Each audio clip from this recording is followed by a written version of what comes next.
Salut l'équipe, qu'est-ce qui est mieux qu'un bon champion ?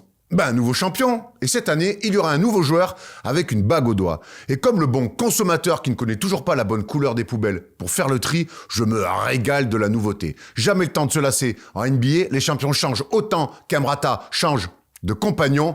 Carpe diem, bordel. Doncic, Tatum, Edwards, Haliburton, qui sera le nouveau roi de la ligue? Certains sont dans les temps, voire même un petit peu en retard, pendant que d'autres sont carrément complètement en avance. Mais peu importe, il y aura un nouveau chapitre qui va s'ouvrir à la mi-juin en NBA, une nouvelle histoire à raconter, un nouveau champion à respecter. Et quoi qu'on en dise, la nouveauté, c'est toujours bien, sauf quand c'est un Star Wars, où là, c'est clairement de la merde. Quand on y pense, la NBA est une perpétuelle nouveauté. De joueurs, d'équipes, de styles, de business même. Alors acceptons, embrassons la nouveauté, n'en déplaise à Michel Sardou. Et cette année, encore, la NBA nous offre des playoffs extraordinaires. Mais bon, là pour le coup, rien de nouveau.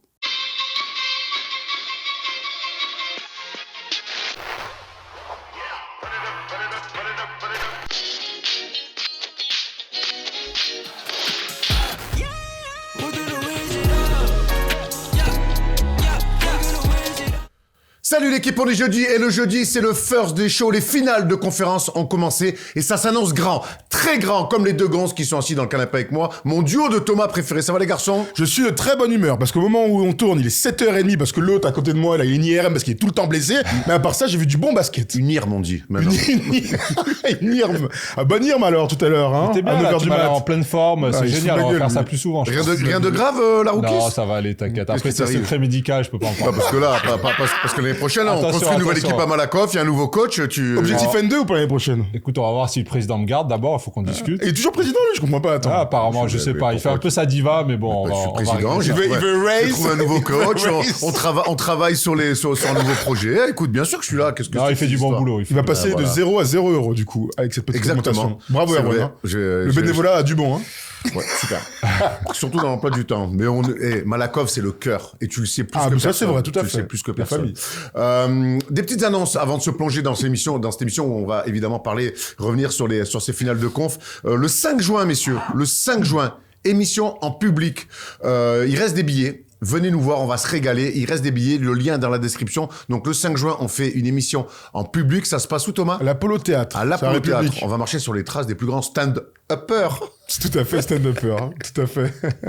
5 juin, du coup, venez, on va parler des JO à fond, on aura Stephen avec nous, on peut le dire maintenant, et on fera participer aussi le public, ça va être très sympa, Et une bonne heure, on aime en bien. soirée. Une émission publique, ça a de la gueule. Ça donne un petit peu un côté, tu vois. Tout à fait. Des vrais échanges. On fera monter d'ailleurs des gens sur scène pour débattre danser, avec nous. danser. Non, nous, Est-ce qu'il y aura ta chacun copine, son métier. la dame asiatique de la mi-temps des matchs NBA, elle vient Bah ou pas? voilà, c'était une surprise. Non, ça, sur le Avec vélo et des les assiettes, assiettes. hein, C'est clairement ton truc préféré de la NBA. Et je l'ai vu en vrai. C'est J'ai eu la vrai. chance d'avoir en vrai à Portland. Tu vois qui c'est cette dame-là? Ouais, je vois très bien. Exceptionnelle. Ouais, Exceptionnelle. régale.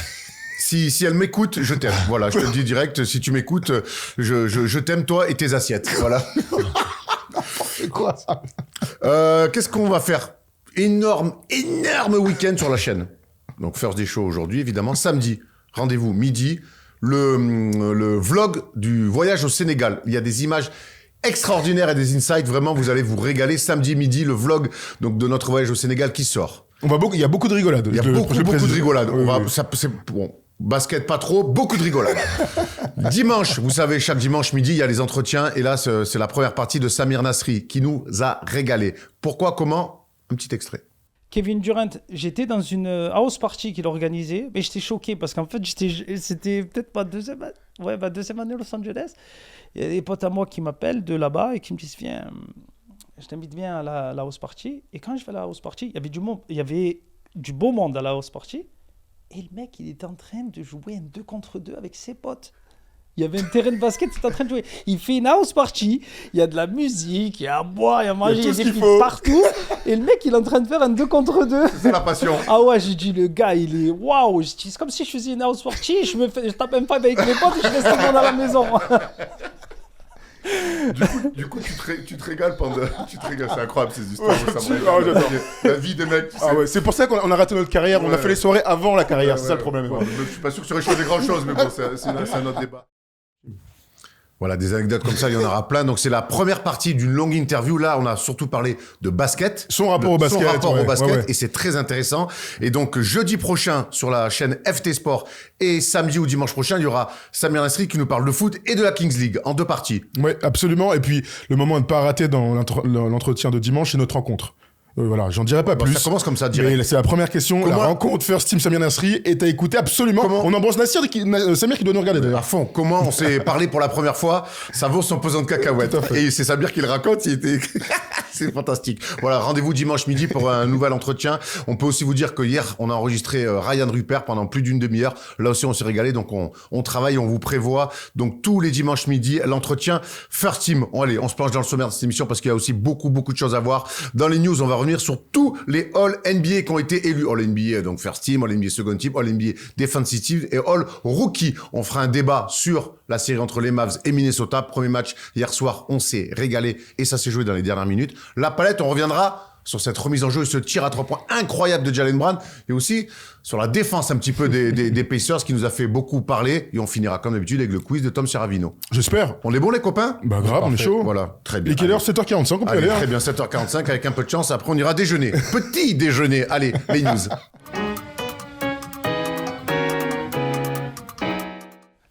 C'est la tradition, comme chaque année, les All NBA Teams sont tombés. Il y en a 3, hein, vous le savez, équipe 1, équipe 2, équipe 3. Il n'y a pas vraiment de grandes surprises. Quoique, il y a quand même LeBron James qu'on retrouve dans la 3e team et Kawhi qu'on retrouve dans la 2e team. C'est ce qui fait un petit peu parler, Thomas, sur les réseaux. On va déjà découvrir les équipes si vous ne les avez pas vues. Alors, la première équipe, il y avait peut-être un doute sur Jalen Brunson, mais c'est très logique de retrouver Giannis, Luka, Shai, Nikola Jokic et Jason Tatum. Le retour de Nikola Jokic dans la première équipe, l'année dernière, c'était Joel Embiid qui lui avait pris sa place. On rappelle aussi que maintenant, il n'y a plus les postes. Donc, on aurait pu retrouver Joel Embiid et Nikola Jokic. Deuxième équipe, on les fait toutes et ensuite on en discute. Jalen Brunson, du coup, Anthony Davis, Kevin Durant, Anthony Edwards et Kawhi Leonard. Et la troisième équipe, et on va commencer à en discuter, Devin Booker, Steph Curry, Tyrese Haliburton, LeBron James et Domantas Sabonis. J'aimerais bien commencer par Domantas Sabonis qui avait été squeezé au All-Star Game et qui se retrouve dans l'une des 3 équipes. On rappelle que vous soyez en première, deuxième ou troisième équipe, ce qui compte c'est d'être parmi les 15 meilleurs joueurs de la NBA. Ça active forcément des petites clauses dans les contrats. Voilà, donc bravo à Domantas Sabonis qui méritait. Ouais, largement aux yeux de son... Non mais on aurait pu mettre Rudy Gobert. Ouais, on aurait pu mettre Rudy Gobert, c'est donc vrai. C'est pour ça il est passé devant. Qu'est-ce qui... justement, LeBron James, équipe 3 et Kawhi, équipe 2, est-ce que c'est pas un petit peu surprenant? C'est justifié, je pense, par rapport au classement. Voilà, Kawhi, il fait une saison solide aussi. On est content de l'avoir vu jouer autant de matchs. C'est aussi ça la surprise à ce niveau-là. Voilà, statistiquement, forcément, LeBron, il est un peu au-dessus, mais après... défensivement, il a fait une super saison et collectivement, voilà, à un moment, ils étaient favoris quand même, les Clippers. D'après vous, l'anomalie, c'est que vous aurez aimé inverser les rôles? C'était ça la question, parce que j'ai pas compris ce que tu veux dire. Non, pas du tout. C'est juste en fait que c'est ce qui fait un petit peu parler. Tu sais, d'accord, quand ça sort, ça fait un petit peu parler. Okay. Moi, j'ai aucun souci. Moi, j'ai aucun souci avec ça, mais j'aimerais. Des fois, on sait que les avis sont différents. Moi, c'est pas ce qui m'a le plus surpris. C'est plutôt Haliburton et Curry, moi, qui m'ont un peu surpris. J'aurais bien vu un Jaylen Brown, peut-être un Tyrese Maxey sur la 3e équipe. Ils auraient mérité, honnêtement. C'est vrai que Boston, il n'y a que Jason Tatum sur les... Jaylen Brown, il fait une énorme saison. Ils finissent dans premier dans la meilleure équipe. Tyrese Maxey, il porte un peu quand même les Sixers pendant un moment sans Embiid. Il aurait mérité. Haliburton, il fait un gros début de saison. Après, il est un peu moins bien sur la suite. Et Curry, ils finissent 10e. Pour moi, j'attends plus de Stéphane Curry, donc je l'aurais pas mis dans la 3e équipe. Stephen, par contre. Stephen, pardon. Parce que Stéphane, c'est ton c'est cousin français, de Léon. Après, il y a toujours ce truc, tu sais, parmi les votants, les vieilles gloires de la NBA ont toujours des votes. Donc, t'as cette sensation que, au-delà même de leur niveau, s'ils sont bons et s'ils ont joué, s'ils sont pas blessés, s'ils ont joué assez de matchs, comme Kawhi Leonard qui en a joué 68, Steph, KD, LeBron, et donc, allez, je mets Kawhi dans la balance, auront toujours une place de choix. Tous les autres doivent gagner, doivent vraiment batailler, limite vraiment être meilleurs pour accéder à l'une de ces 3 équipes. Donc, moi, j'ai pas l'impression qu'il y ait vraiment de grands snubs. Ouais, c'est vrai, quand tu dis Tyrese Maxey, tu dis quand même... Jaylen Brown, non, pour toi... Si, Jaylen Brown, c'est dur. T'as raison. Ouais, c'est 2m15 Celtics, 2m15 Celtics. T'as raison. Sur 15, c'est très sévère quand même. Il joue des 2 côtés du terrain. Tu as raison. Non, Jaylen Brown, Brown, c'est un vrai snub, clairement. On peut Ouais, t'as raison. on peut le dire, les All NBA Team, puis les All Defensive Team, comme d'habitude, où là, pour le coup, on va retrouver deux Français, évidemment, Rudy Gobert et Victor Wembanyama. Là, pour le coup, on est dans du grand classique. Alors, je sais pas si tu peux jouer au basket avec ce 5-là, mais en tout cas, pas simple d'aller mettre un lay-up, hein. Bah, Bam Adebayo va jouer meneur. Il est capable. Ouais, il est capable. Non, c'est vrai. Voilà, on en revient à cette histoire de poste. Hein. On a donc 4 pivots dans ce meilleur 5, archi mérité pour chacun d'entre eux. C'est Herb Jones qui passe le cut parmi les extérieurs. C'est archi cool de voir des mecs. Donc nous, qui regardons tous les matchs et qui sont à fond, eh bien, on sait que Herb Jones est un des meilleurs défenseurs 3&D de toute la NBA, de le voir dans la première équipe, voilà, ça enclenche un truc médiatique un peu plus important pour cette équipe des Pelicans qui en manque cruellement. C'est bien de le Quand voir. on parle pas de Giants, c'est dur de parler d'autres mecs. C'est bien de voir Herb Jones comme ça et du coup, ils n'ont pas coupé sous le pied. Tout à fait. L'herbe n'a pas été coupée sous le pied de Herb. Il y a une deuxième équipe aussi dans ce All Defensive Team parce que voilà, il faut récompenser aussi pas mal de gonzes. Caruso qui fait toujours le sale boulot, Drew Holiday, Jalen McDaniels pour des raisons évidentes, Jalen Suggs aussi et Derrick White. Là pour le coup, il y a que les extérieurs. Ouais, ils en ont peut-être pu matcher. Un peu mixé, ouais. Ouais, mais il y a que des mecs méritants. De toute façon, des mecs qui sont allés en playoff aussi, qu'on voit avoir de l'impact en playoff. C'est que les meilleurs défenseurs de toute l'NBA, hein, clairement. Hein. Toujours très dur de délire ces 5 parce qu'il y a tellement de bons défenseurs en NBA. Là, je pense quand même à un oublié, c'est Lou Dort, qui fait quand même une saison exceptionnelle, qui se tape tous les meilleurs scoreurs soir après soir, plus les résultats collectifs qui vont avec.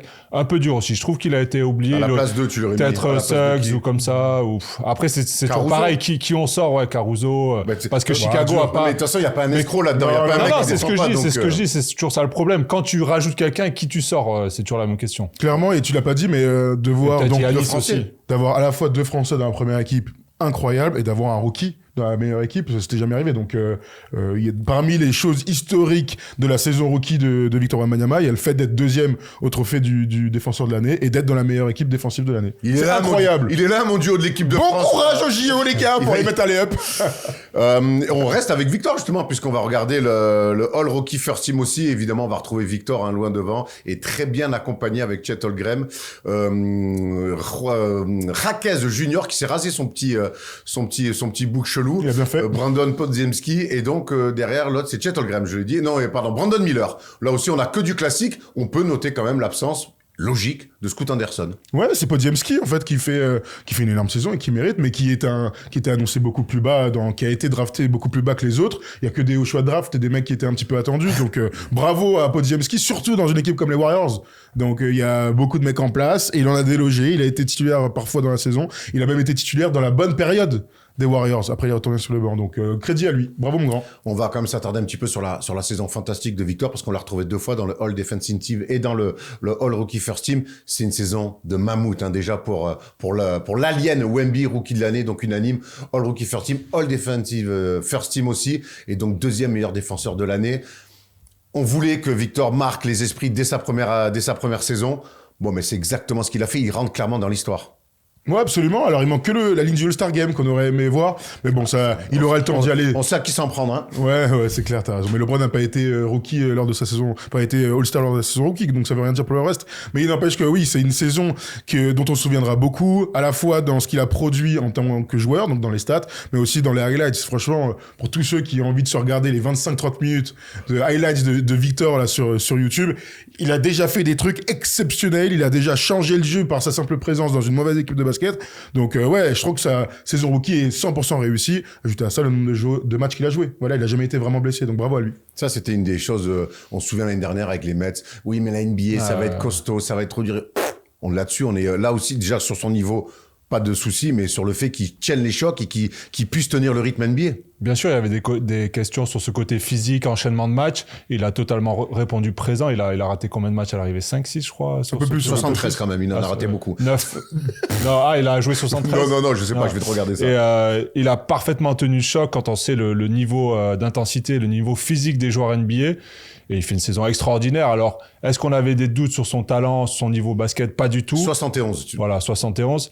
Mais Je pense que on est surpris, oui et non. Avec lui, en fait, on n'est jamais surpris, j'ai l'impression, parce qu'on se dit tellement qu'il peut tout faire que ça va être incroyable. Et là, quand je vois la saison qu'il fait, je me dis, j'ai qu'une hâte, c'est que ça reprenne et de voir ce qu'il va faire. Parce que j'ai l'impression qu'il a pas de limite, quoi. T'as envie de dire l'année prochaine, si tu lui rajoutes un ou deux bons joueurs qui jouent le titre, quoi, directement. C'est vrai T'as aucune limite. Moi, je dis souvent que les Spurs vont devoir aussi s'adapter. Il accélère les process. C'est clairement. On sait que quand tu prends un rookie, on l'a vu avec Giannis Antetokounmpo, 6, 7, 8 ans. Tu vois, pour aller... Moi, je pense que lui, dans 3-4 ans, clairement. à un moment donné, il va dire, bon, les frères, moi, faut que je joue le titre. En attendant, qu'ils reprennent son NBA, il y aura quand même les Jeux Olympiques, et là aussi, on veut voir un petit peu l'impact de Victor avec ce nouveau statut. Et on rappelle que ça, sa première compétition aussi avec les Bleus, il sera associé à Rudy Gobert. Enfin, voilà, plein de choses.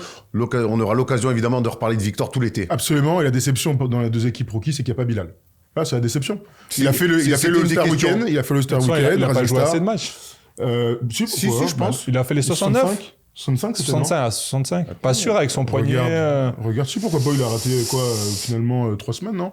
Bon, en tout cas, c'était la déception de pas le voir. 63 matchs. Voilà. Ah oui, pas t'as bien vu. Donc, ça reste une déception qu'il soit pas dedans. Oui. Il peut pas y être. Pas merci de Rosanne. Pas merci de Rosanne. La question, c'est est-ce qu'il y aurait été? Toi, tu l'aurais. Bon, après, le deuxième 5, il est bien aussi. Côté George, Gigi Jackson, Derek Lively, Amen Thompson, Carson Wallace.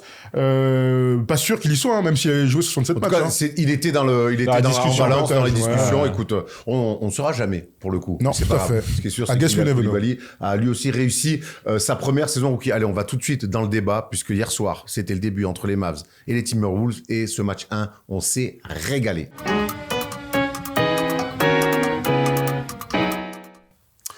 Pas le temps de souffler et Dallas a déjà récupéré l'avantage du terrain dans cette série face aux Timberwolves. Victoire hier 108-105 donc sur le parquet de Minnesota. Vous le voyez, Jaden McDaniels avec ses 24 points et le meilleur score de son équipe. De l'autre côté, c'est Luka Doncic, le Don, qui a mis 33 points avec une fin de match parfaitement maîtrisée. On va revenir évidemment sur tous les faits de ce match, les performances individuelles, les choix tactiques aussi.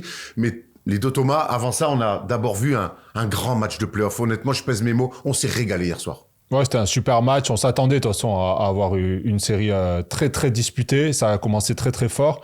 Et on était assez surpris aussi des choix tactiques des uns et des autres. Mais bravo aux Mavs. Moi, ils m'ont surpris honnêtement sur ce match hier soir. Ils ont été solides du début à la fin. C'est un match qui a été très serré. Il y a eu des runs des deux côtés. À la fin, c'est les Mavs qui l'emportent. Ouais, c'est vrai que... Oui, pardon. Non, mais il n'y a jamais eu plus de 10 points d'écart, ou même pas, je crois. Non, de toute façon, les deux équipes sont très proches. Et c'est le ressenti qu'on a dans cette conférence Ouest. C'est que dans les deux demi-finales de conf, déjà, les équipes étaient très proches. Ça se perdure en finale. C'est bien que tu parles des runs parce que c'est exactement le ressenti qu'on a. Il y a vraiment des momentum très forts d'un côté ou de l'autre. Et c'est à qui aura le dernier run pour faire la différence. Le dernier run, c'est pas les Mavs qui l'ont eu, c'est Luka Doncic qui, après un match difficile et bien défendu par Jaden McDaniels, qui est clairement l'homme du match côté Wolves, a réussi à se remettre droit et à faire la décision avec ses 15 points dans le dernier quart. Il y a beaucoup de choses à dire. Je trouve qu'il y a un peu de déception aussi dans la fin de match des Wolves, mais on a le temps de dire. Évidemment, on va dérouler le match. Ce qu'on attendait surtout, c'est Anthony Edwards sur Kyrie Irving. Il l'avait annoncé, I got Kyrie, et bon, pour le coup, il a mal pensé son affaire, parce que du coup, Kyrie Irving nous sort une première mi-temps exceptionnelle. Ce que j'ai adoré avec Kyrie Irving, c'est que c'est le seul champion NBA sur le terrain, et ça s'est vu. Ça s'est vu dans un match avec beaucoup d'excitation, beaucoup de tension, dans le bon sens du terme. Kyrie fait une première mi-temps magnifique, et on l'attendait depuis un petit peu même les demi-finales de conf. Ouais, c'est vrai que depuis le début des playoffs, il est en mode créateur, gestionnaire ici ou là. Enfin, Kyrie, c'est surtout l'un des meilleurs attaquants de l'histoire de la NBA, et c'est exactement ce qu'on a vu dans cette première mi-temps, où il les a détruits d'abord sur le 1 contre 1, donc il passait son mec en dribble, et sur tous les flotteurs, tous les trucs à 3-4 mètres qui ne permettent pas à Rudy de venir intervenir. Il est là l'enjeu de cette série pour les Mavs, c'est pas de shooter à 3 points. On va y revenir, ils ont été maladroits, mais ils ont pas abusé de tir à 3 points. Par contre, ils les ont détruits sur pénétration, flotteur, tir à mi-distance, petite passe à Léo pour Gafford et pour Derek Lively, et Kyrie Irving a été exceptionnel de précision dans tous les petits flotteurs avec la faute, etc. Là où il m'avait un peu frustré sur la série d'avant, c'est qu'il était trop transparent en première mi-temps. Alors certes, après, il faisait des deuxièmes mi-temps exceptionnels, mais il restait trop en retrait. Après, on sait que c'est pas facile de jouer à côté de Luka, qui aime beaucoup tenir la balle. Mais dès qu'il remonte un peu pour lui demander, Luka, il lui donne. Ça lui va aussi, parce que ils sont en totale confiance, les deux. Et là, la première mi-temps qu'il fait, il les détruit. Clairement, il détruit Edwards. Après, on va revenir quand même sur les Wolves, mais il est détruit dans les pénétrations, dans les finitions, et il y a ce dilemme sortir ou pas pour les grands, parce qu'on a les deux autres tiges là qui prennent tous les alley-oops très très haut, donc c'est aussi ça le dilemme pour Minnesota. On l'a vu le tableau, ils ont inversé les rôles un petit peu. Kyrie, Oui, d'habitude c'est c'était vrai. Luka qui faisait une bonne première, Kyrie une bonne deuxième. Là ils ont inversé les rôles. Luka a été aussi magistral, mais il l'a dit, quand on regarde le match, Stan Van Gundy le dit tout le temps, et tu as raison, sur cette défense pick and roll, ils se sont fait découper, les Wolves, sur cette défense pick and roll, parce qu'ils étaient en contrôle, comme on dit, ou Drop coverage, en c'est drop ça. coverage. Il était très bas. Très bas. Il y a eu quelques fois où ils sont allés trapper, où ils ont fait blitz sur Luka. Ça a pas trop mal marché, mais pour le coup, ils sont quand même restés longtemps, ce qu'on appelle le coverage, et ils se sont fait découper Parce là-dessus. qu'ils défendent comme ça, les Wolves. C'est leur défense. Et c'est ce qui a marché contre les Nuggets. C'est comme ça qu'ils ont gagné, en étant bas pour Rudy Gobert, ou pour celui qui défend sur Jokic, en lui laissant un grand tir ouvert. Sauf que quand c'est Gafford, et que c'est Derek Lively, deux mecs qui sont incapables de tirer à plus de 3 mètres du panier, et ben t'es obligé de te réadapter. Tu sais, je pense quand même que, en cours de match ou avant la série, ils sont obligés de se réadapter, c'est pas ce qu'ils ont fait hier. Ok, si, ils ont fait la même défense, sauf que t'avais Dort dessus, qui lui mettait des coups de physique. Là, lui, il restait tout le temps derrière McDaniels, et pour Doncic, c'est du pain béni. Dort faisait l'effort d'essayer de revenir au contact, dans les hanches, à chaque fois, il était limite, c'est vrai. Et là, ils ont été trop soft avec lui, à le laisser derrière. À chaque fois, après, c'est un passeur exceptionnel. Hein. C'est le meilleur passeur de la ligue avec Jokic. Pour moi, c'est les mecs qui sont capables de trouver des solutions incroyables, même sur des prises à deux. C'est vrai qu'il y a un nombre de petits alley-oops là. Même Dans des le troisième petits- quart. des Tu sais, petits il passe, passes, petite passe. Mais il y en a une ou deux où il est là, il va au lay-up. Tu vois Rudy qui le sent et tac, il laisse la balle, tu sais, elle part derrière. Tac, En fait, ils sont trop ça forts. sera peut-être Thomas. l'occasion d'en faire une palette aussi, mais souvent, Rudy, hier, s'est retrouvé sur ses drop coverage à 1 contre 2. Ouais, il doit faire un choix. Parce que t'as raison, et c'est intéressant de comparer la défense de Lou Dort, l'impact et le physique que met Lou Dort. Jaden McDaniels, c'est un défenseur magnifique, C'est pas le même mais style. c'est pas le même style, c'est pas le même physique. Il peut pas impacter Luka comme Lou Dort l'impact. Par contre, il peut mettre de l'envergure, d'être dans ses pattes, mais il n'y a pas le défi physique que Lou Dort lui impose. Et peut-être qu'il va falloir là aussi réajuster côté Minnesota, peut-être intervertir, envoyer McDaniels sur Kyrie et mettre Edwards sur Luka. C'était l'avantage que je trouvais sur cette série, c'est qu'ils n'ont pas de gros corps, je sais pas comment appeler ça. Ah, de big, quoi, de costaud, de big de à mettre puissant, sur lui ouais. au sol, tu sais, des gars bien ancrés au sol. Ils en ont pas, même Edwards, il est trop light. En tout cas, c'est le plus gaillard sur les mais défenseurs. il est trop Alexander light. Walker Il aussi, est trop plus light. uniforme. Il fait un 92, il est trop light aussi. Et les profils comme McDaniels, quand on sait que Doncic joue beaucoup à l'épaule, beaucoup au niveau, vous savez, il aime bien faire des feintes, mettre un petit coup d'épaule, là où Dort bougeait pas trop, McDaniels, il recule beaucoup plus, ça lui permet d'avoir ses petits Mais shoots à côté de ça, Luka est bien défendu dans ce match. Tu vois, c'est ça le truc que Kyrie est exceptionnel. Kyrie est exceptionnel parce que Luka... Il est patient. En fait, Luka, il rate beaucoup de tirs à lui. Il rate beaucoup de tirs à lui, clairement. Il se met en route dans la deuxième mi-temps, il fait pas une grande première mi-temps. Là où Kyrie, ils ont besoin de Kyrie. Il a pas besoin. Moi, j'ai l'impression que c'est parce qu'il sent que Kyrie, il a pas besoin. Au bout d'un moment, il y a un match, il est pas à plus 20. Il y a un match hyper serré. Luka a quand même une tendance à faire les take-overs sur 48 minutes. Ouais. Là, ils ont fait un choix parce qu'il était bien défendu en premier et que Kyrie était très bon, de pas forcer sur Luka. Oui, il a été intelligent. Il y a eu un moment, il a même un peu mal. Ouais. Il est, sans dire qu'il est repoussé comme avec Lou Dort, je peux aussi te dire que sur 3 quarts temps, c'était pas un grand Luka. Donc, crédit à défense il a pas joué en sifflant. Il a pas joué en sifflant. Donc, moi, je suis d'accord avec toi sur le crédit à la défense. Il n'empêche que au cours du match, il a su s'adapter à cette défense-là pour, au meilleur des moments, et on va revenir sur cette fin de match parfaitement maîtrisée, au meilleur des moments, finalement, déjà la deuxième mi-temps, mais même sur le troisième quart-temps et le money time, en fait, là, pour le coup, défensivement, ils ont zéro solution pour lui. Mais tu nous en as parlé hier dans Clutch. Tu sentais que Luka allait être grand et tu avais senti le coup dans Clutch sur la Wina TV. Mais j'ai envie de dire Luka, là, au-delà même des cotes qui sont intéressantes, de 0,5 même ça se joue tranquille, c'est sur la physionomie du match et sur même le tempo. On a parlé tout à l'heure de la conférence Est où ça a couru. Les matchs des Mavs, c'était pas ça, hein. Alors Thomas, pendant l'extrait, tu nous disais « je suis pas complètement d'accord avec Thomas. Explique-nous pourquoi. » Non, tu dis il a été bien défendu, certes, mais moi je l'ai trouvé surtout dans l'intelligence de jeu, se dire « Ok, tranquille, je vais rentrer dans mon match petit à petit. Je vais laisser Kyrie. Kyrie, il est en feu. Pourquoi tu veux qu'il force ? Parce qu'il a un bon pourcentage à l'arrivée sur le match. Il a pas forcé énormément. Tu l'as dit avant. Il a quand même eu, je trouve, ses shoots à lui. Mais je le trouvais... il avait 6 sur 16 à un moment donné dans le match. Il avait l'air fatigué, un peu boiteux. Il a quand même un physique de fin de carrière. Hein, donc, c'est quand même inquiétant. Mais petit à petit, il est monté en régime aussi, je trouve. Et comme les joueurs intelligents s'adaptent. Petit à petit, il a dit, OK, vous me donnez ça, OK, ça marche. Du coup, je vais prendre ça. Et pour moi, il fait une première mi-temps, certes, où il n'est pas forcément présent, mais les Mavs n'ont pas de temps. Tu peux le tourner comme tu veux. Ce que j'ai vu, moi, c'est que Jason Kidd le sort dans la fin du deuxième quart. Et ça, c'est très, très rare. Il fait toutes les fins, normalement, de quart-temps.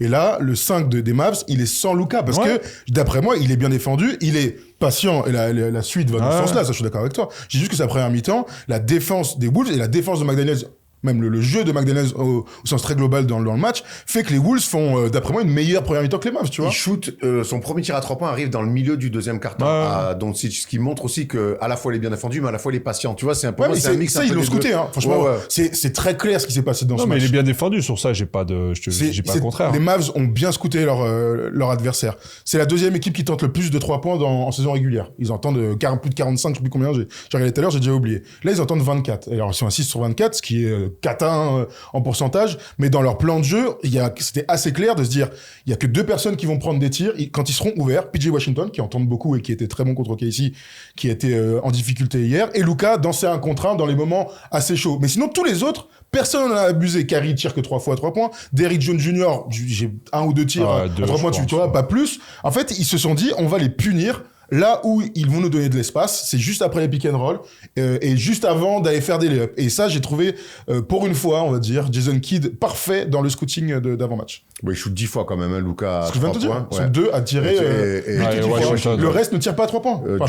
Jones, tu m'as dit, il shoot 2 fois. Kyrie 0-3. Il tire très peu à 3 points. Kyrie, Luka ont été très forts, mais on va revenir sur un secteur de jeu dont on a beaucoup parlé dans la preview, c'est le secteur intérieur. C'est le secteur intérieur où Gafford et Derek Lively, qui a été magnifique hier, d'ailleurs, qui fait une campagne de playoffs pour ses premiers playoffs fantastique, le rookie des Mavs. On savait que c'était d'ailleurs, on va aller sur Derek Lively hier, c'est 9 points.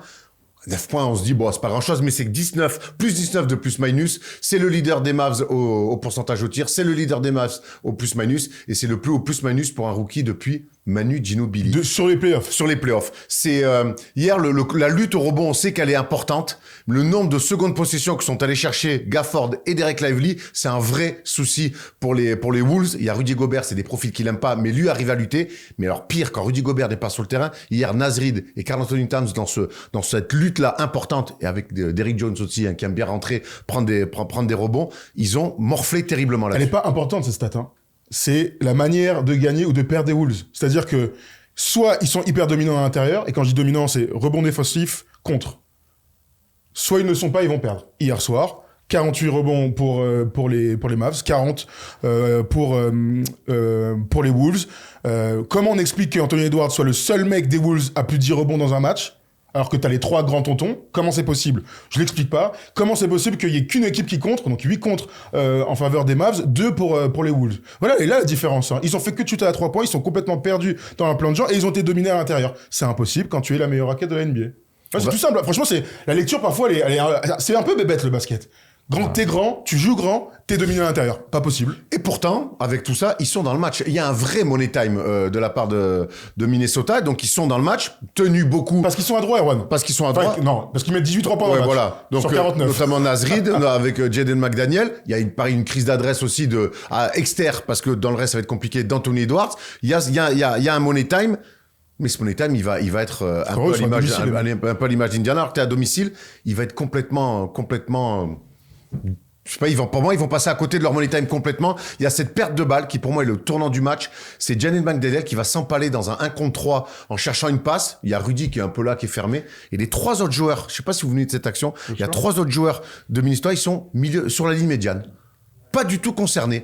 Et donc, c'est un bordel incroyable. Et on sait que cette équipe de Minnesota, si elle est pas disciplinée, ça devient une équipe random. Et hier, dans les 3-4 dernières minutes, c'est redevenu une équipe random et ils perdent le match. Mais moi, ce qui me choque le plus, si vous regardez la série contre Denver, ils sont forts quand ils sont en outsider. Dès qu'ils sont favoris, ils se relâchent, ils veulent la jouer facile. Leur point fort, c'est la défense. C'est quand ils pressent tout terrain, c'est quand ils jouent comme des chiens. Hier, ils ont pas défendu, je suis désolé. Ils ont tenu aucun duel. On les a pas vus dans l'intensité. Regardez la série contre Denver. Denver, grand favori de ça. Ils prennent les 2 premiers matchs comme des chiens. Hop, ça tourne. Minnesota, grand favori. Ils perdent 3 à la suite. D'un coup, ça retourne Denver, et là, ils prennent les 2 derrière. Ils ne sont pas bons quand ils se prennent pour plus forts que ce qu'ils ne sont. Leur force, c'est la défense. C'est presser tout terrain. Edwards, McDaniels, Conley devant, derrière, c'est fort au rebond, c'est costaud. Hier, ils n'ont pas défendu, honnêtement. Là, j'attends la réaction sur le match 2. S'ils se mettent à défendre comme ils l'ont fait sur les matchs de Denver quand ils ont gagné, ça peut être violent aussi pour Dallas, honnêtement. Towns, il est d'accord avec toi, on va la prendre parce elle va exactement dans ce que tu viens de dire.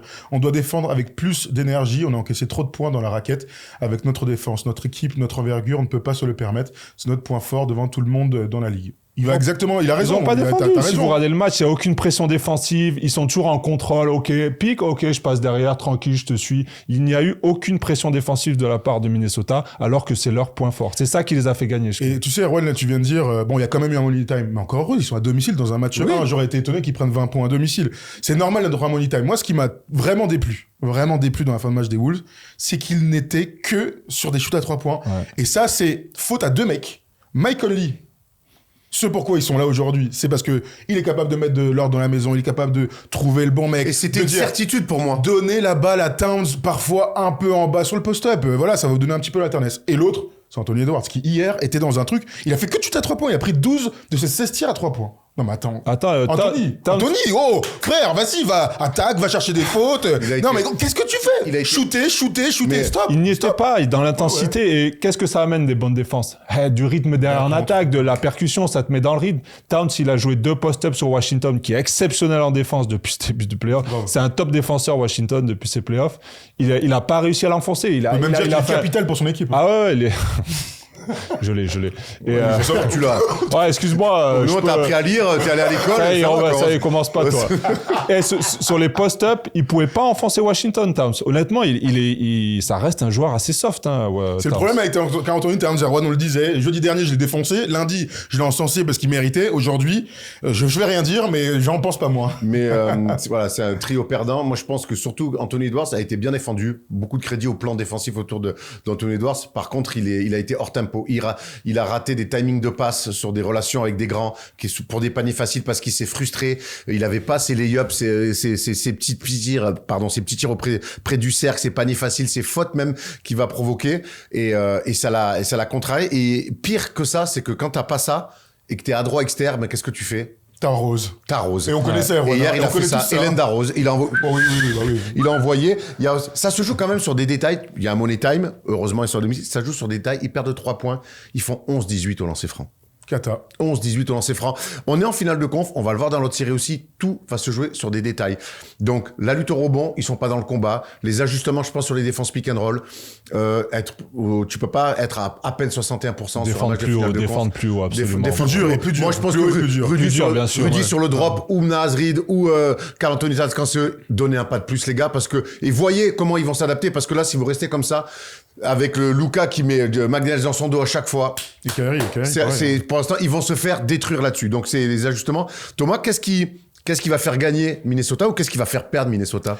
Déjà, se remettre dans l'intensité, parce que le manque d'intensité fait le manque de concentration, fait les 50-50 balls perdus, par exemple, et les détails dont tu parlais tout à l'heure. Donc, déjà, faut arriver à se remettre dans la peau de l'outsider, parce que si tu te remets à défendre, si tu te remets à être concentré dans les moments importants, tu redeviens l'équipe qui a battu Denver. C'est aussi ça l'enjeu de cette série. Après, je crois pas que changer de défenseur dans les changements tactiques, je crois pas que changer de défenseur sur Luka, ça change quelque chose. En revanche, tu dois imposer ton rythme défensif, parce que tu es la meilleure défense de l'NBA, donc tu dois accepter souvent d'être à 2 sur Luka et que ce soit quelqu'un d'autre qui te batte. Oui, PJ Washington, s'il met 6 sur 7 à 3 points dans le corner, bravo monsieur, on se serre la main. Si Derrick Jones met encore des 18, 19, 20 points comme contre Casey, on se serre la main parce que tu auras choisi ton poison. Là, ils ont pas choisi leur poison. Il y a 33 points de Luka, il y a 30 points de Kyrie, c'est pas possible. Donc tout en défense et tout dans l'énergie, c'est la première chose. Et après en attaque, je l'ai dit déjà 3 fois, frérot, à un moment donné, arrêtez de shooter à 3 points, 49 tirs à 3 points, on n'est pas là pour ça, faut arrêter de déconner. Il y a une équipe en face qui fait que tirer à 3 points en saison régulière, ils en ont pris 24. Il y a 25 tirs tentés à 3 points de différence entre les deux. Vous vous rendez compte, c'est un truc de ouf. Ouais. Thomas, qu'est-ce que ça vaut l'avantage du terrain dans cette série finalement? Pas grand-chose. Ça te fait toujours jouer un match de plus chez toi à la maison. Maintenant, factuellement, voilà. Donc, on l'a vu sur les séries précédentes. Est-ce que Est-ce que c'est un gros avantage? Je pense pas, mais là, pour moi, les Wolves, je l'ai dit avant, s'ils mettent pression tout terrain bien dur, McDaniels, faut qu'il essaye de passer un peu avec Luka. Il peut pas subir comme ça le pic, rester derrière. Il faut vraiment qu'il le percute et qu'il essaye de l'embêter au maximum. Voilà. S'ils reviennent avec ces intentions-là, moi, je les vois vraiment gagner ce deuxième match. Et tu parlais d'avantage du terrain. Les Mavs n'ont jamais eu l'avantage du terrain.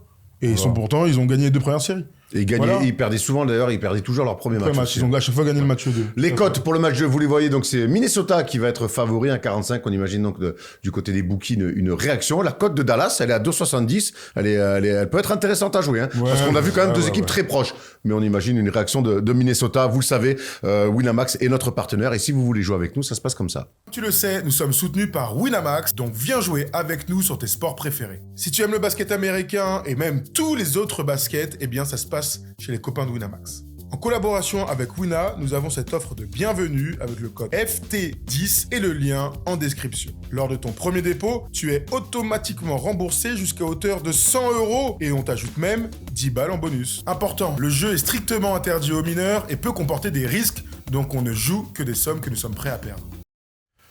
Match 2 dans la nuit de vendredi à samedi à 2h30 du matin. Voilà, donc vous regardez ça en live sur le NBA League Pass ou alors en se levant le matin avec cacher les scores. Hein, c'est important, sinon c'est faut vibrer. Voilà, sinon c'est le spoil terrible. Voilà, en tout cas, ça va être une série passionnante. Ce qu'on voit et ce dont on peut être sûr, c'est que c'est deux équipes quand même qui sont proches l'une de l'autre et que les ajustements tactiques aussi vont être importants. Que faire un match où si tu es pas dans le combat, eh ben tu te fais sanctionner. Impossible. Donc on est vraiment où tout va compter. Donc un oubli. Un écran de retard qui est pas fait, sur un carton tu veux pas combattre, tu te fais attraper, et c'est ce qui est arrivé aux Timberwolves hier soir. C'est arrivé aussi, ça a failli arriver à Boston lors du premier match, ils ont eu chaud, et on va revenir donc sur cette série avec une palette évidemment.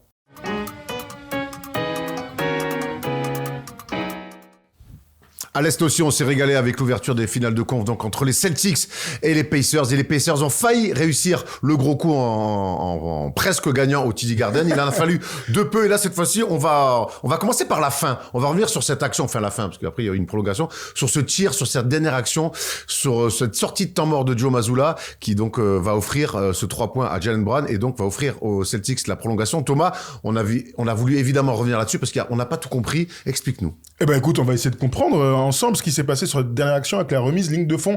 Déjà, on va commencer comme d'hab en se regardant l'action et donc ce tir en déséquilibre de Jaylen Brown. Mais comme d'hab, commençons par le commencement, comme dirait notre ami Doumestre et Tom Ciaravino. Donc, il reste 8,5 secondes à jouer. Il y a +3 en faveur d'Indiana. Un écran déjà, enfin, un premier jeu à 2 plutôt, et un deuxième jeu à 2 dans les 2 elbows de la peinture. On va suivre le déroulé en haut. Jaylen Brown, après un espèce d'enchaînement d'écran, va pouvoir, grâce à Jrue Holiday, prendre cet écran. Derrick White.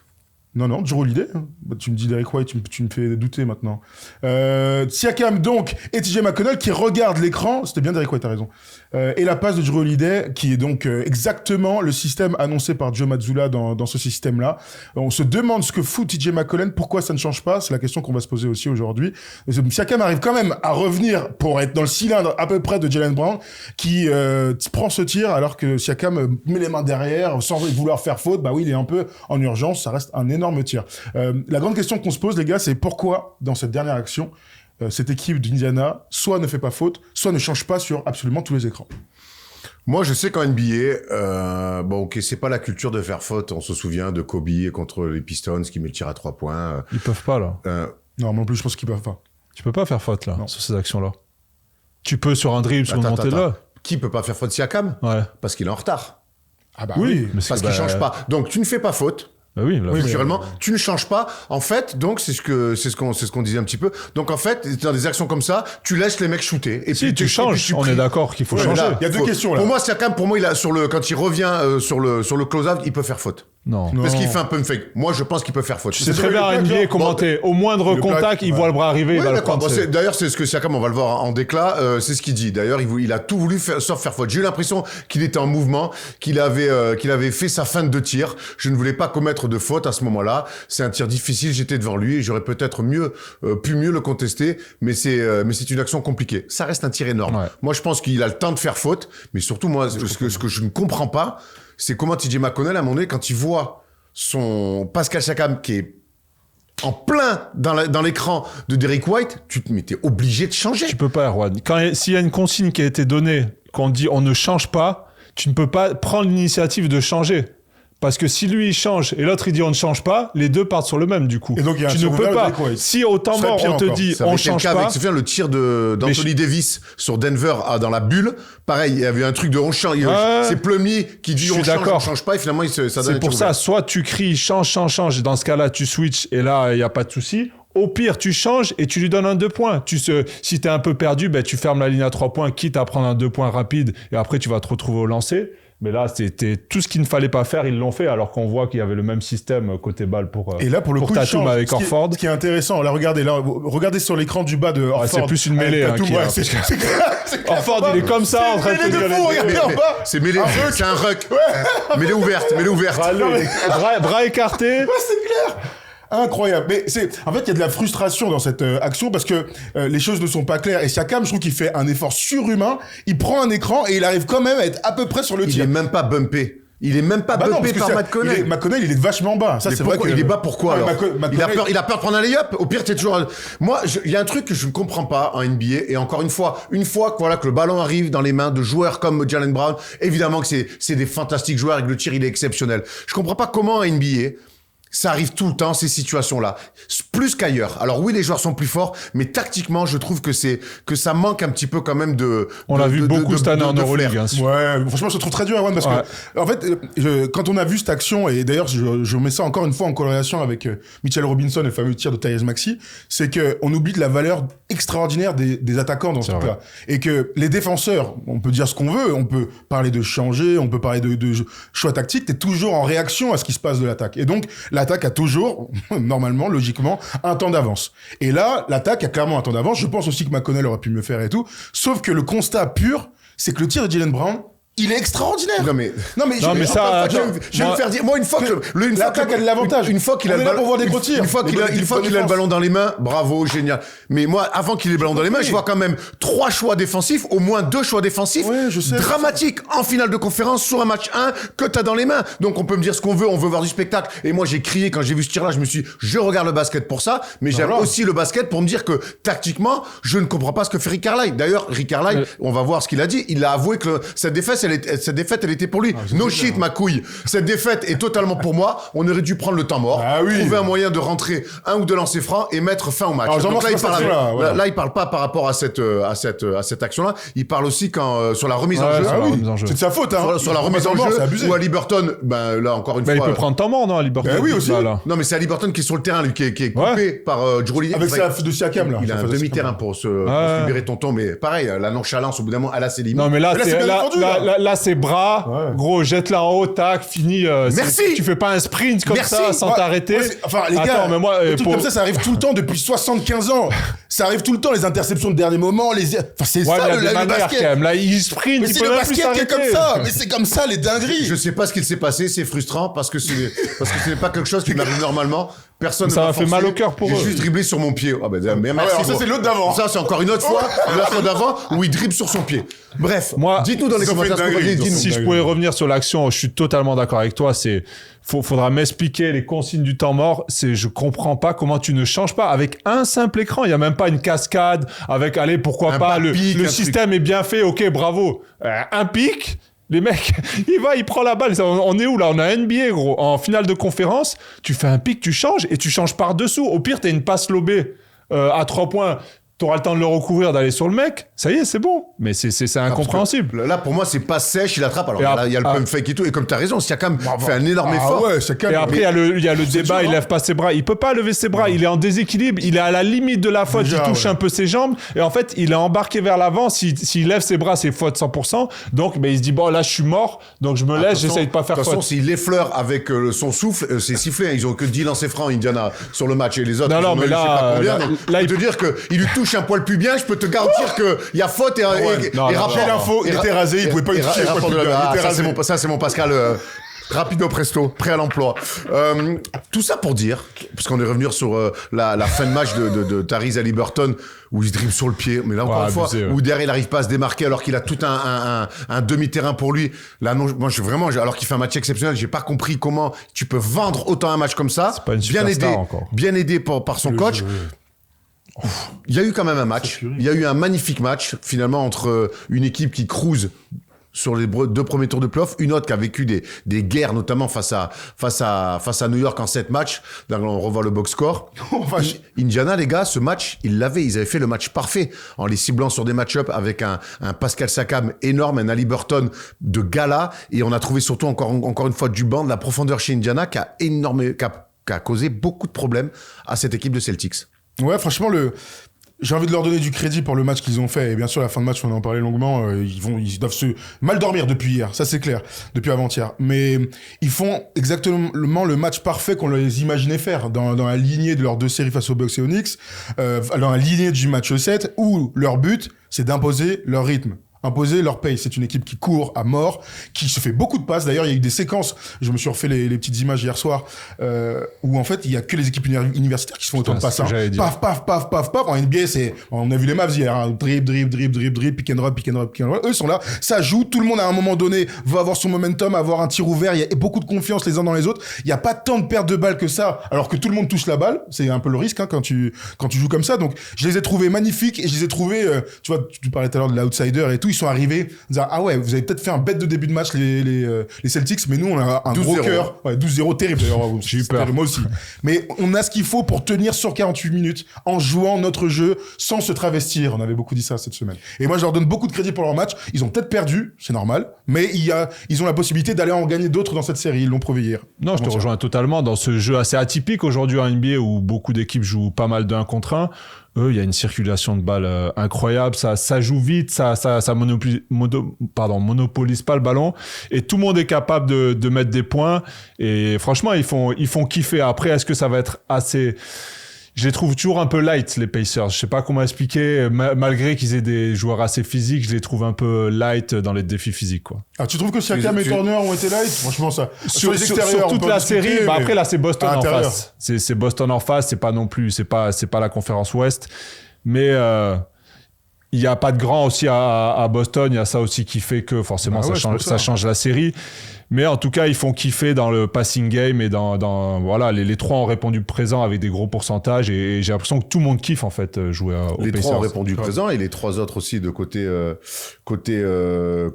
Boston ont répondu présent aussi. Donc Tatum, Jaylen Brown, Jrue Holiday, les mecs des Pacers, on vient d'en parler. Qu'est-ce qu'on pense du match de Jason Tatum et Jaylen Brown? Alors il y a une victoire, il y a une prolongation parfaitement maîtrisé par Jason Tatum. Il y a le tir clutchissime de Jaylen Brown. Il y a cette défense et ces stats monstrueuses de Jrue Holiday.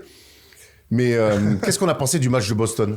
Le constat, c'est qu'ils ont été là dans les moments importants. Donc 10 points en prolongation pour Tatum et le tir au buzzer, enfin quasi au buzzer, de Jaylen Brown. Donc si tu regardes un résumé, c'est ce que tu dis. Le problème, c'est qu'on a vécu le match en direct et que à un moment donné, Tatum, je me dis waouh, on va encore lui tomber dessus. On va encore dire que il a pas ce qu'il faut, parce qu'il est hyper absent dans les moments où ça compte et qu'il rate des trucs à lui. Putain, le mec, il rate des trucs à lui. Alors, je me dis ça pendant longtemps, je vois la stat, il est déjà à 27 et 12, je fais putain, ouais, en fait, il fait un bête de match. Donc, c'est ça le problème avec Jason Tatum, c'est les standards où on l'attend doivent être tellement élevés qu'il a pas le droit à l'erreur. Et là, il était à 2 doigts de prendre une vague négative par tous les observateurs, clairement.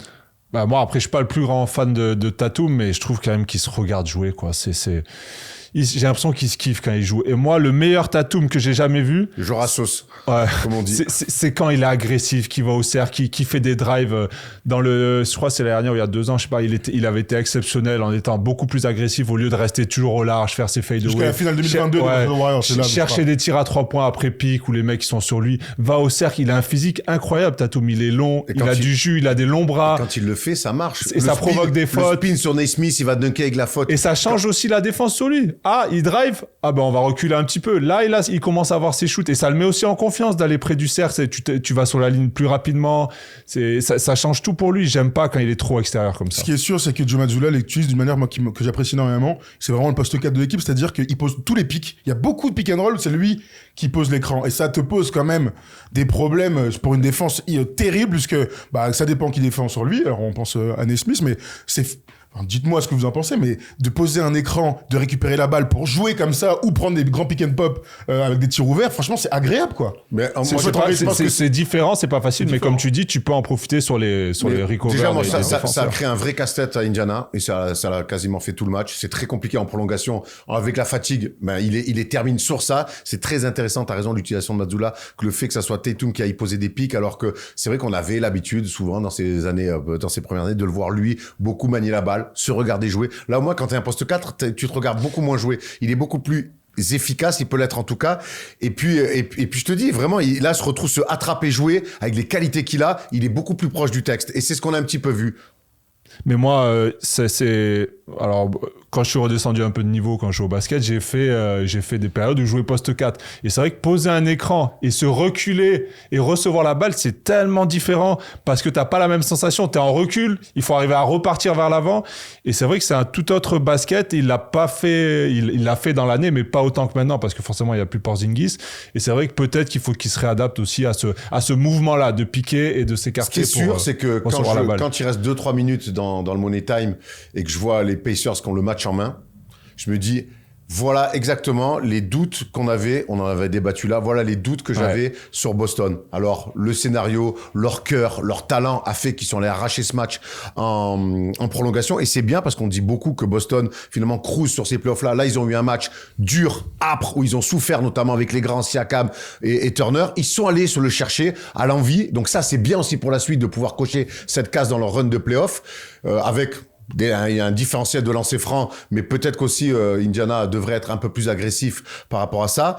Mais du coup, ça m'a perturbé ce que tu m'as envoyé comme tableau. Je sais plus. Mais alors, par rapport à ce que tu disais et au mental, parce que c'est la grande question, la clé de la série, voilà, c'est le mental. Moi, ce match-là, donc quand je me dis, ils l'ont perdu parce que tout le monde clairement, s'est dit ça dans sa télé. À 40 secondes, il y a plus de je me suis dit, voilà exactement le pourquoi j'ai des doutes sur cette équipe tant qu'ils n'auront pas gagné. Alors là, on va dire, mais ils ont gagné là, et vous avez raison. Mais on a quand même commencé aussi à avoir quelques soupçons de voilà, c'est peut-être pour ça qu'on doute. Franchement, on le sait, c'est juste une conséquence de ce qu'ils ont montré, ce qu'ils sont depuis des années. Il y a de réelles incertitudes sur leur capacité à gagner 4 matchs jusqu'au bout, jusqu'à mi-juin. Donc je garde aussi en tête le ressenti de la salle. Mon gars, elle s'est fait climatiser à un moment donné. Je fais, waouh, attends, le TD Garden, on l'a fait, c'est une ambiance exceptionnelle. D'ailleurs, le début, il est fou. Dans le 12-0, là, waouh, ça érupte. Mais quand l'équipe, elle est sous l'eau et truc, tu sens que, mais en fait, on va vraiment perdre, hein. On va vraiment perdre, les gars. On va vraiment perdre. Oui, on va vraiment perdre. Bon, il a fallu que... On a perdu. Ouais. Non, mais à un moment... non, ils ont pas perdu. Non, mais d'accord, mais à un moment donné, tu vois... Non, mais quand je dis on va vraiment perdre, c'est à la fin. Voilà. Mais ils ont pas perdu. Non, mais je sais, mais à un moment donné, on se le dit devant la télé, j'imagine dans la salle, tu te dis... Quand il rate son jumper, Tatum, là, qui prend le rebond à Liberton et la balle, ça y est, tu dis c'est fini. Ah, mais c'est fini, bravo. En plus, normalement, tu les joues pas. Ça peut valoir le coup de jouer les dernières actions, du coup, en NBA. Donc, je crois qu'il y a vraiment l'espèce de, la Celtics Nation, comme on pourrait l'appeler, qui doit avoir des doutes. Moi, je veux bien qu'on me dise, moi, je suis sûr qu'ils vont aller au bout et tout. C'est impossible de dire ça. Et le match 1, t'as raison, va dans ce sens-là, sachant que Jrue Holiday était magnifique. Qui fait un de ses meilleurs matchs de la saison. Il met 28. Quand Jrue Holiday met 14 points ou plus, les Celtics sont à 13-1 en saison régulière et en play-off. Ils ont leur troisième mec qui est magnifique. Il n'y a pas Porzingis, on le rappelle, mais il est magnifique. Et ils se retrouvent en péril. Donc, ils n'ont pas de marge, en fait. Question pour vous, les gars. Vraiment, c'était un match où on s'est régalé comme dans l'autre série à l'Ouest. Est-ce qu'Indiana, déjà, n'a peut-être pas laissé passer sa chance? Alors, on est très tôt dans la série. On aura la réponse définitive au moment où il y a une équipe qui sera qualifiée pour la finale, mais est-ce que rater une occasion comme ça d'un match que tu as dans les mains de gagner à Boston, c'est pas déjà peut-être mis une balle dans le pied? Ce qui est sûr, c'est qu'ils ont raté leur chance de faire douter les Celtics, en tout cas, de démarrer très fort cette série. Maintenant, elle fait mal au crâne, ça là, je pense, pour les Pacers. Et je les vois pas passer quand même parce que c'est solide Boston et je pense qu'ils vont se récupérer et qu'ils vont se remettre à flot aussi et regarder le match parce que dans l'intensité aussi, dans la pénétration, dans l'agressivité, ils y étaient pas. Mais ça serait vraiment un énorme flop s'ils passaient pas contre les Pacers. Honnêtement, Après, tout le monde les voit grands favoris à Boston. Moi, j'ai du mal avec ça. Sur le papier, c'est sûr qu'ils sont grands Non, favoris. mais même pour être champion, je parle. Oui, pour être champion. Ouais. Moi, je crois que ils ont montré que non, au contraire, ils n'avaient pas laissé passer leur chance. S'ils avaient perdu de 20 à 30 points, je serais un peu plus dans un truc un peu différent. Je me dis, franchement, il y a un écart et tout. Là, au contraire, je vois une équipe qui les regarde dans les yeux sur un match à l'extérieur. Ils sont toujours invaincus à domicile à Indianapolis. Même s'il y a 2-0, on est loin d'avoir fini la série. Donc, moi, j'ai envie d'aller dans le sens, non, ils n'ont pas laissé passer leur chance. Ils ont, au contraire, montré qu'ils pouvaient jouer au niveau de Boston. Et ça, c'est quand même un truc qu'il fallait digérer. Je suis très curieux de voir le match ce soir. Donc ce soir d'ailleurs, dans cette nuit à 2h. Je veux voir comment les réajustements de Joe Mazzulla. D'ailleurs, on voit les cotes Winamax pour ce soir. Je suis curieux de voir les ajustements de Joe Mazzulla quand même, parce que il y a des choses où ils ont été dominés. Ils vont être obligés de s'ajuster. Et pour moi, j'ai vraiment on en reparlera, c'est très tôt dans la série, mais j'ai peur qu'Indiana, une fois qu'ils vont être éliminés, parce que je vois Boston passer, ils vont se dire « Ah là là !» Un peu comme le layup de Courtney en finale. Ces 3 dernières minutes qui auraient dû être accordées. Ouais, par exemple. Je me dis « Ah, en fait, la série, c'est peut-être là déjà qu'on la perd. Les lancers francs Derek Anderson. Non, on en a plein des exemples comme ça. » Le cas Nembhard.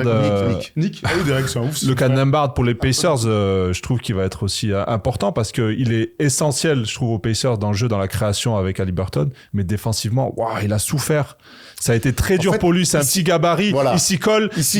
Mais avec Brunson, sur les 3 défenseurs. Donc, McConnell avait bien embêté Brunson. Naismith, je t'en parle pas. Mais ils sont plus grands, là. Et Nembhard, il avait morphé déjà contre Brunson. Et là, les mecs sont plus grands que Brunson. Là, il a énormément souffert. Après, il apporte énormément du côté offensivement. Donc, il va falloir faire un choix. Et après, pour revenir vite fait sur, je vois sur les réseaux les lancers francs 30-10, c'est dû au style de jeu. Boston qui est beaucoup plus dans le 1 contre 1, dans le défi physique. Et les Pacers qui sont beaucoup plus dans un passing game, qui vont un peu moins chercher les mecs, donc forcément ça se ressent un peu au niveau des lancers. Après il y a un truc bravo quoi. Le Bradley Barcola des Pacers là gros, magnifique. Bien sûr qu'il est dominé. C'est pour ça que je te dis que c'est chiant, parce que peut-être qu'à un moment donné il va devoir faire un choix s'il est trop dominé. Je suis pas sûr, ils ont gagné comme ça, ils vont aller comme ça. Moi au contraire je me dis mais non, ils ont perdu comme ça. Non mais ils ont gagné comme ça jusque là. Ah oui. Ils ont gagné et lui on lui demande quoi, d'être un facteur X sur des moments bien clés. sûr. Et c'est exactement ce qu'il a été. Franchement j'avoue que l'enchaînement de tir à mi-distance là, je fais wow, on rappelle qu'il est canadien et rookie. Et rookie, donc bravo le Canada. Cet été, bravo le Canada. Oh Canada. Il y a un mec dont j'ai envie de parler qui n'a pas joué, c'est Porzingis. Il va falloir qu'il revienne quand même. Il joue pas le match 2 Il joue pas le match. Il est prévu pour le match 4 potentiellement. Je pense qu'ils verront. Parce que Luke Cornett, qui est vaillant, qu'on aime bien, qui est attachant, les Pacers l'ont très bien fait, d'ailleurs, tout le match. Et c'est là aussi qu'il y a des écarts, c'est qu'Al Horford est magnifique. Il a balancé, là. Non, mais il se bat. Il a balancé à 3 points, laisse tomber, il a abusé. Ouais, mais enfin, gros, il a mis.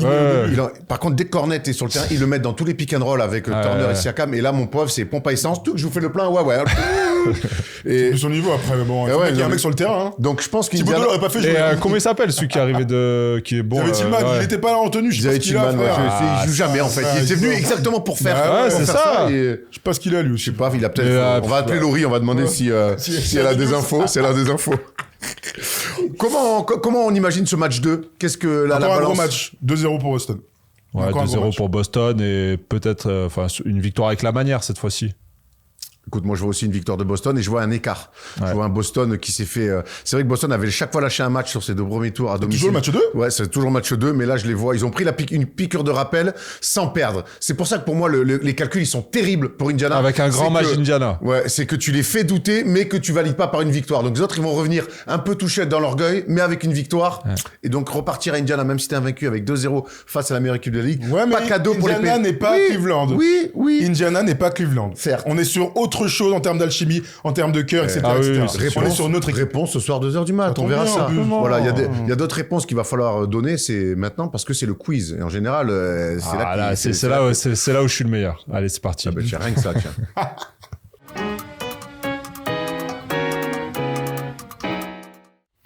Allez, qui dit fin d'émission, dit quiz, et qui dit finale de conférence, dit quiz de très haut niveau, les gars. Ah bon? Ouais.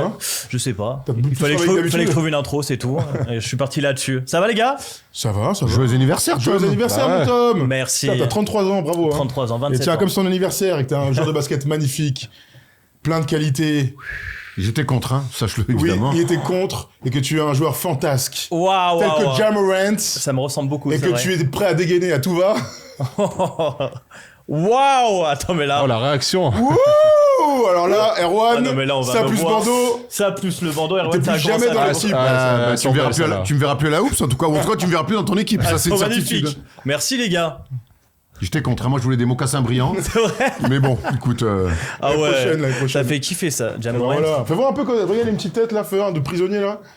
Hein. C'était mon anniversaire aussi, les gars, fin avril. Si C'est jamais- vrai Si jamais. Si Toi, une idée comme toi, ton ça cadeau, qui c'est vous qu'on ait fait cette passe, émission à 8h20, gros. Je me dis direct, c'est ton seul cadeau de l'année. Hein. Il est sérieux, lui. voilà, n'hésitez pas à réfléchir. Voilà, je sais pas, Merci beaucoup les gars. On va y penser, Thomas. Allez. Organiser un truc à Léon, déjà. Allez, si tu Ouais, gagnes tu le- viens pas quand si tu j'organise, gagnes le enculé. quiz, t'auras un cadeau, Thomas. Ok. Hein Je t'offre un cadeau. Je m'engage à t'offrir un cadeau si tu gagnes le quiz. Je suis mal barré. Hein. Allez, on part sur des questions rapides, une petite énumération et le qui suit. Allez, pour moi. Aymen nous a fait des petites questions sur les playoffs. Parmi les joueurs encore en lice dans ces playoffs, qui a le plus d'apparitions en finale de conférence? Kyrie Irving. Tatum. Non, Kyrie Irving. non, Ah ouais. en finale de Ah, conférence. alors Ford. Alors Ford, ouais. avec 6 apparitions, et Jalen Brown aussi en a 6. Les deux Jalen aussi. Ah bah oui, avec Isaiah Thomas. Toujours parmi ceux encore en playoff, qui a le plus d'apparitions en finale NBA? Kyrie. Kyrie, 3 fois. Qui a inscrit le plus de points sur ses playoffs 2024? Luka. Luka, ouais. Non, Tatum. non, un mec qui a été éliminé. Ah Bronson. Jalen Brunson. Ah oui, d'accord. Je croyais que c'était les mecs encore en lice. C'est plus en Parce liste, qu'il a pardon, je l'ai pas redit là. Qui a la plus grande moyenne de points sur ses playoffs? Tatum. Non, ça rejoint un peu Bah, ce mais tout- Brunson, alors. ouais. Brunson. Ouais, c'est la même question. Qui a joué le plus de minutes? Hart. Josh Ah Hart. oui. Et ce sera jusqu'à la fin des playoffs. Qui a joué le plus de matchs Le plus de matchs. Haliburton. en équipe? Quelle Ah équipe bah a joué? Indiana alors. Indiana, bien joué. Oui. Qui a le plus de turnover dans ses playoffs? Haliburton. Non, c'en est un qui a 4 par match, ce qui est pas mal comme moyenne. Jokic. Luka. Luka est à 4 par match. Qui a le plus de 3 points sur ses playoffs? Brunson. Non. DiVincenzo. DiVincenzo est Ah ouais. deuxième. Ah. Un mec qui a joué plus de matchs. Haliburton. Haliburton à 51. Et qui a, 51 tirs à 3 points. Oh la vache. qui a le plus de C'est nominations? autant de tirs à 3 points dans toute la carrière de Thomas Larocchi, ça. Bravo. Si seulement. Si Qui a le seulement. plus de nominations All-NBA Team dans l'histoire? LeBron. Et LeBron. Et le plus de fois nominé dans les All-Defensive Team? Dans l'histoire. Ouais. Rodman. Non. Jordan. Olajuwon. Rodman. Ah, Rodman, t'as dit, c'était bien. Non, mec des années 2000. Duncan. Team Duncan. 15 nominations.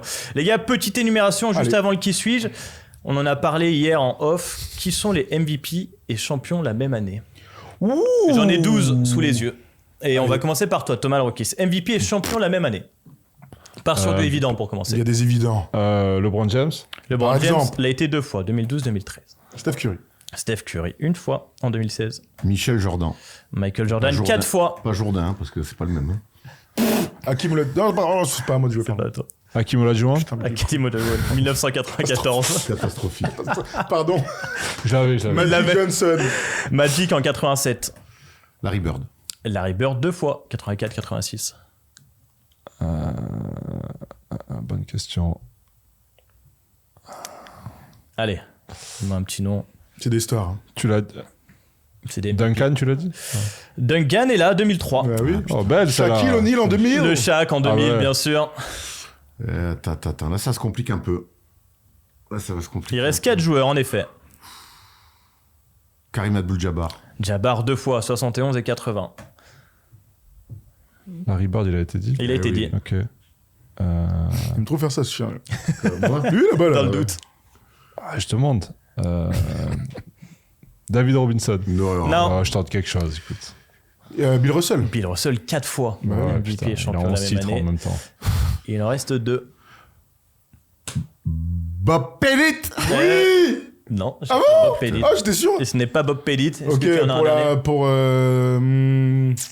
Ah, j'en ai. Non. Attends. Ah, si, j'en ai un. Je peux parce Oui, que- vas-y, reviens. Dave Cowens. Non. Bon, Tout ça pour Dave Cohen. bah ouais, mais. Un dernier, qu'est-ce que je peux dire? Lui, non. C'est à l'ancienne. J'imagine. À l'ancienne. Oh, comment il s'appelle? Bob Cousy? Non. Jamais Moses MVP. Malone. Moses Malone bien en sûr. 83 et Oui. Willis Reed en 70. Bah Willis oui. Reed. En plus, c'est Glenix, Ah la ouais, honte. bah la oui, honte, Willis ouais. Reed. Mais Bob Cousy, jamais été MVP. Merde. Allez, l'heure du qui suis-je Allez. avec le cadeau en jeu si Allez. Thomas le trouve, je vous rappelle. Je suis né le 25 septembre 1985. J'ai donc 38 ans et j'ai quitté les parquets NBA depuis 2017. Mais, commençons par le commencement. De 2004 à 2008, je fais un cursus complet du côté de Georgia Tech. Lors de ma saison senior à la fac, je tourne à 14,3 points, avec une bonne adresse à 3 points. Je me présente à la draft de 2008, mais jamais je ne serai appelé. Et ça va l'être la galère durant toute ma carrière. Pour rejoindre la Grande Ligue, je vais devoir jouer pour 3 équipes différentes en Summer League. Au bout de la 3e, je finis par arracher un contrat. En 2008-2009, me voilà donc pour la première fois chez les Warriors. Jared Jack. Non. On le fait souvent, mais j'ai arrêté de le faire. Georgia Tech, j'ai que lui en tête, mais bon, c'est pas sa carrière. Il a dit galérer et tout. Bon. Sous Don Nelson, je m'installe sur le banc derrière Monta Ellis ou encore Bellini. Jordan Crawford? Je joue 3 matchs sur le banc, puis pour faire face à une blessure, on me met titulaire contre les Clippers. Il est 40 avec le banc. Oui, il y a que lui, putain. Le résultat, 37 points ce soir-là, 11 rebonds. Jordan Crawford, tu vois, je pense à lui ou pas? Un record pour un rookie non drafté. J'ai pas son nom. Un tout maigre, là, un shooter. Ça va venir. Chut, on peut jouer ou pas? Cette année-là, je joue 22 minutes en moyenne pour 10 points. Directement, je montre Oh là mes là. qualités de scoreur. À 3 points, à mi-distance, mon coach dit même que je suis l'un des meilleurs shooters qu'il ait coaché. Et il a raison, je termine avec le meilleur pourcentage à 3 points de la ligue en étant rookie. C'est comme ça que l'année suivante, je monte à 30 minutes de moyenne et 37 matchs dans le 5. Avec mon numéro 22, je grimpe même à 13 points par match. En 2010, je suis drafté chez les Nets du New Jersey, où je resterai 2 saisons. Ici, après. Je vais en effet aller au Cassie. Catastrophique, comment on appelle ce mec? Allez, réfléchissez. Ah, il a rookie, ça. Là-bas, je suis placé titulaire après la blessure de Deron Williams et je forme le backcourt avec Devin Harris. En 2013, je vais prendre l'étiquette de journeyman, puisque j'en suis à 3 franchises en un an. À chaque fois, je suis impliqué pour trader pour ramener des joueurs. Je débarque aux Hawks, puis aux Mavs, et en étant agent libre, je décide de signer aux Pelicans. Je ne laisse pas beaucoup de souvenirs là-bas. En 2014, j'enfile le numéro 2 et je débarque à OKC. Sans blague. Je joue 24 minutes de moyenne en sortie de banc pour près de 11 On points. va les initiales, vas-y. C'est... Je vais envoyer l'initiale de son nom pour commencer. C'est M. Monroe. Monroe. Monroe. oui. Moreau. Moreau. Anthony Moreau. Anthony Moreau. Anthony Moreau. Personne. Allez, merci, bonsoir. Il est là-bas, si jamais vous Bah voulez. oui, Anthony Moreau. Moreau vache, hein. Anthony Moreau, bien sûr. Anthony Moreau. Anthony Moreau. Il aurait pu sortir très vite. Bon, Ouais. ça va pas- Non, mais on a que lui en tête depuis tout à l'heure, là. Bah oui, ça, c'est les noms un peu sombres. putain. Vous avez tué mon kissu dès le Ouais, début. ouais. Ah, c'est lui, on l'aura pas. On vérifiait juste si je savais lire en fait. Bon, parfait les gars. Bon, merci Tom en tout cas et joyeux anniversaire encore. Merci. Envoyez des messages d'anniversaire à notre Tom. Des nudes. Et, Ah non, plus des nudes. Non. Feu, nude, non. feu. Non, mais on n'envoie pas des nudes pour qui que ce soit. C'est pas ça se interdit. fait pas. Pour ceux qui reçoivent, ceux qui Non, on envoient. n'envoie pas. non. En tout C'est cas, vrai, on évite, protégez vos sœurs. Et on demande vos vous même filles. protégez-vous. Et vos frères aussi. Et vos frères. Arrête de faire le mec, t'es le pro des nudes, casse pas les couilles. Oh non, quoi. non, mais ça va pas la Mais tête. je m'inscris en faux. Qu'est-ce que ça veut dire? J'espère que t'effaces tout ce que je t'envoie. Allez, merci mon Toto. Merci À à bientôt. vous. Oh, la semaine prochaine, Erwan, dernier, hein. Dernier first des shows. Waouh. Je m'entraîne un peu à la hoops. Ah, écoute, si t'as assez d'argent, c'est cher, hein. Donc, il coach le Ouais. fitness, là, maintenant. Ah, au bout d'un moment, tu vois, si tu veux t'entraîner avec les meilleurs, faut raquer un avec peu. tout ce qu'on débloque comme fond pour un Malakoff, et en plus, il faut que je raque. Ouais, sachant que là, c'est sortir de la poche gauche pour mettre dans la poche droite, hein, parce que c'est le même argent qui reviendrait chez toi. Hein. Écoute, C'est vraiment un escroc, lui. privé, d'accord. Bon allez, on vous embrasse, on se retrouve lundi pour la libre antenne et donc jeudi prochain pour le dernier First des shows, il y aura le dispositif NBA, n'oubliez pas, on fera les débriefs tout de suite après les matchs et puis le jeudi 5 juin, on sera à la Polo Theater, c'est ça? Theater. 5 juin, le lien dans la description, venez nous voir, il y aura du public, on sera avec vous. On vous aime, on vous embrasse, passez un très bon week-end. Allez les Bleus, allez l'OM. Et pas bravo les Verkusen.